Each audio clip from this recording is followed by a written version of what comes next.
But where there is a will and testament involved, was there a will and testament involved? Mm-hmm. The death of the one who made it must be established. For a will and testament takes effect only at the death, since it is never enforced as long as the one who made it is alive. Stop. Stop. We're going to take communion today. Yeah.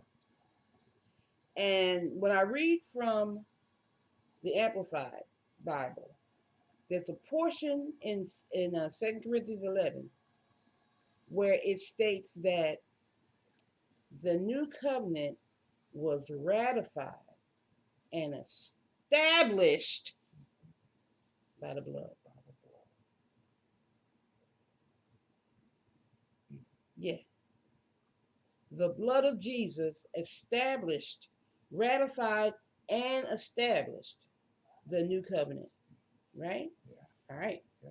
So, for a will and testament takes effect only at death, since it is never enforced as long as the one who made it is alive.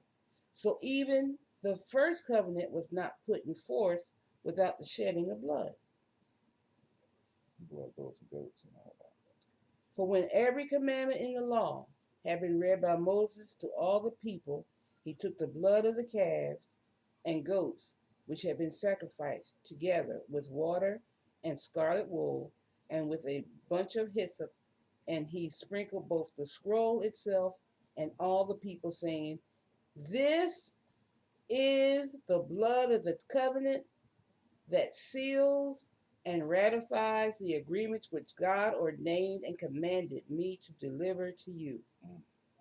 And in the same way, he sprinkled both the tabernacle and all the containers and sacred utensils of worship, utensils of worship, utensils of worship with the blood. Now stop. Who are the utensils of worship today? Raise your hands. Raise your hand. Raise What was God looking for? True spiritual worship. See, worship is not a thing, it's a people. We don't go worship. We are the worship. We are the worship. God in us pleases him. Sweet smelling savor. My God. You got to capture this. See, we've been letting words fly over our head like we know what they're talking about. God is not God's not building a building with hands.